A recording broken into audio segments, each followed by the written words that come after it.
Kwata wamma. Kama amma kwata. Bismillah. Wampamba. Bana tumere wamu.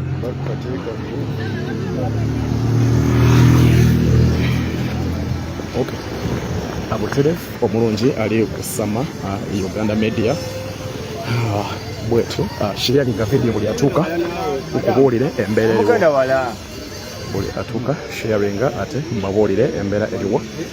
President wuuyo kw'ossa King Saha kw'ossa Secretary General kw'ossa abalala abakulu mu kibiina baabo bali mu Luzira prison obudde buno bwennyini bali mu kufuluma Luzira obudde buno bwennyini. Sharing video buli atuuka nyamba ekintu kimu sharing video baabo bali mu kuyingira obudde buno bwennyini baabo. Jonas uniforme katamenya.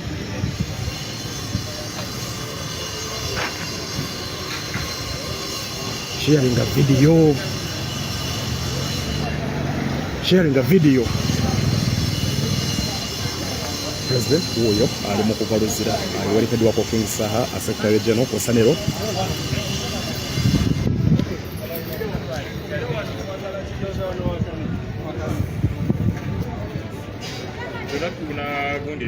Background.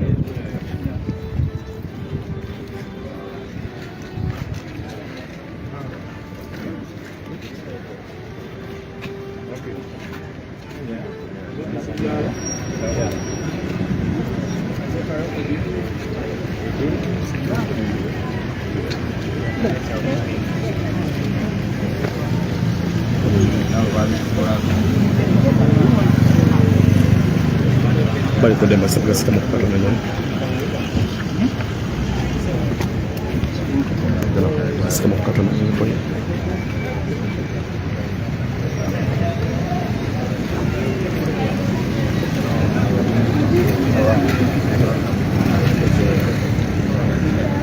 Okay, thank you very much, ladies and gentlemen. We just came from seeing Dr. H.E Besigye. We wanted to go in many, but the limited us were only allowed myself, Secretary General, Honorable Engineer and his friends in SAR. Dr. Besigye is in good health and high spirits. Of course, psychologically disturbed as expected.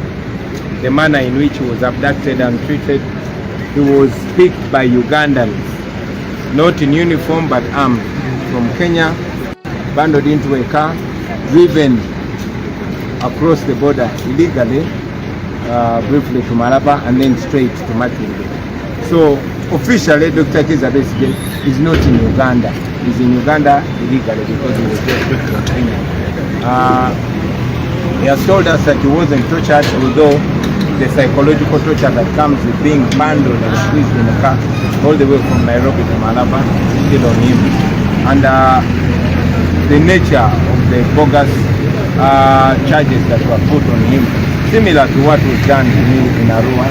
Apparently, he is being charged for illegally having guns in Kenya, 2 pistols in Kenya, not in Uganda, but is arrested by Ugandans and charged in the Uganda court. All in all, we condemn this act. We think the Kenyan government should be ashamed of it.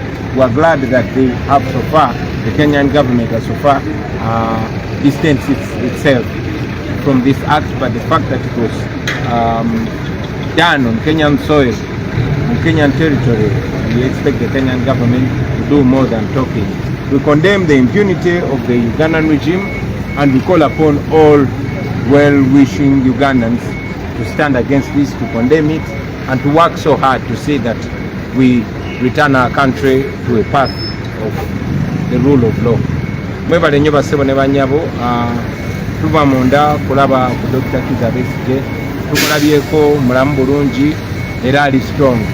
Newankubadde era embeera gye bamuyisizaamu temulese kyekimu, naddala mu ndowooza bamukwatidde Kenya. Abantu abamukutte bannayuganda nga tebali mu uniform ya poliisi oba y'amagye, wabula nga balina emmundu. Bamukutte bamunyize mu motoka na kumuvuga paka Malaba, kuve Malaba ne bamuleeta paka mu Uganda. Byonna babikoze mu bumenyi bw'amateeka, tewali we bakonye mu passport ye nti avudde Kenya aze Uganda kugamba obufunze Dr. Besigye ali mu Uganda mu bumenyi bw'amateeka engeri gye bamulesemu nga bamunyize naddala okumuvuga okuva Nairobi paka Malaba yabadde temuwa kitiibwa naye ate okusingira ddala n'ebisangosango bye bamutaddeko ebyobwewusa ogamba nti bamukutte n'emmundu Kristo 2 ng'ali Kenya naye bannayuganda bye bamukutte amagye oba poliisi e Kenya tennamugulako musango gwonna naye bannayuganda tebagenze ne bakola omulimu gwa Kenyan poliisi ne bakwata Dr. Besigye mbu ng'alina emmundu 2 emboozi y'emu gye bagamba banteekako nga bankutte mu Arua nti bansanga n'emmundu 2 tuvumirira ekikolwa kino era tusuubira nti gavumenti y'e Kenya ejja kukola okusinga okwogera obwogezi gavumenti y'e Kenya twasanyuse yavuddeyo neyeesamba yo teyabadde teyeenyigidde mu bumenyi bw'amateeka buno naye okuba nti kyakoleddwa ku ttaka ly'e Kenya tusuubira nti gavumenti y'e Kenya erina okukola ekisinga okwogera tuvumirira of course gavumenti ya Mwami Museveni obumenyi bw'amateeka bwe yakoze era ne tukoola mwe n'abannayuganda mukivumirire ate tukome okuwabula tukole kyonna kyetusobola okulaba ng'ensi yaffe tugizza ekkubo ery'okutambulira amateeka kuba ebikolebwa namwe mbiraba mwebale nnyo mwebale ddala abasobole banyana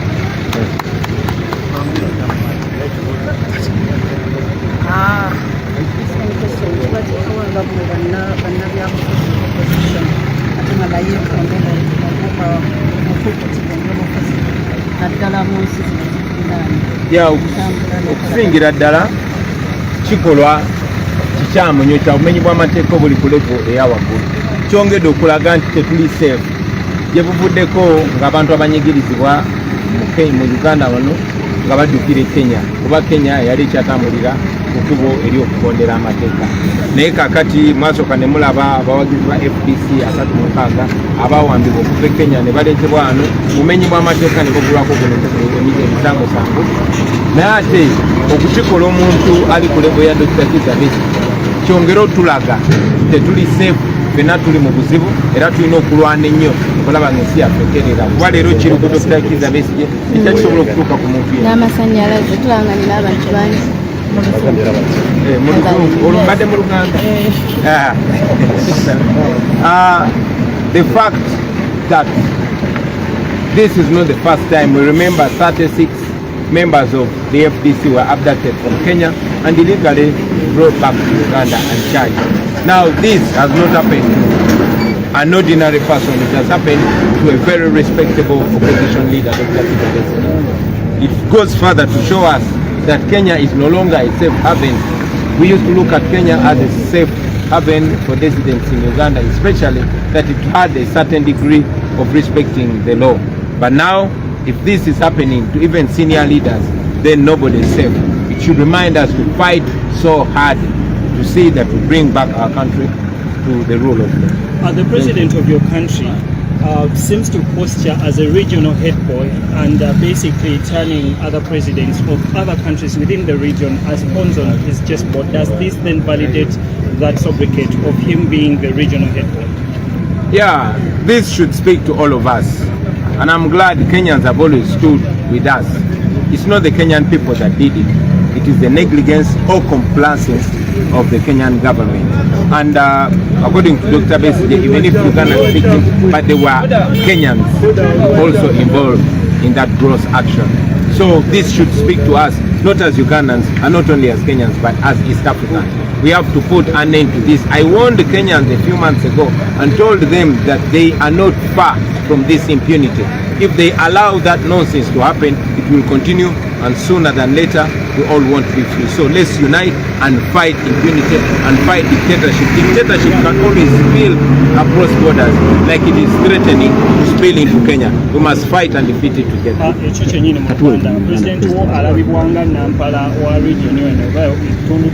Oyo si president wange era ekyo kimenyewo.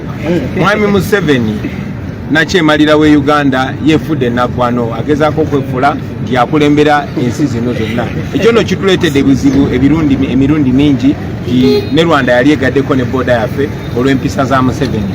Kaakati yagenze ne Kenya n'agifuula nti yagifuga Kenya. Ekyo no kyongedde okuswaza Kenya naye kyongere okutulaga ffenna nti obwana kyemalira buba mu nsi emu kyangu nnyo okubona ne bugenda ne mu nsi endala era tulina okwegatta ne tubulwanyisa ffenna naye temufaayo tujja birwanyisa tugenda biwangula ne Museveni tujja mujja. All right.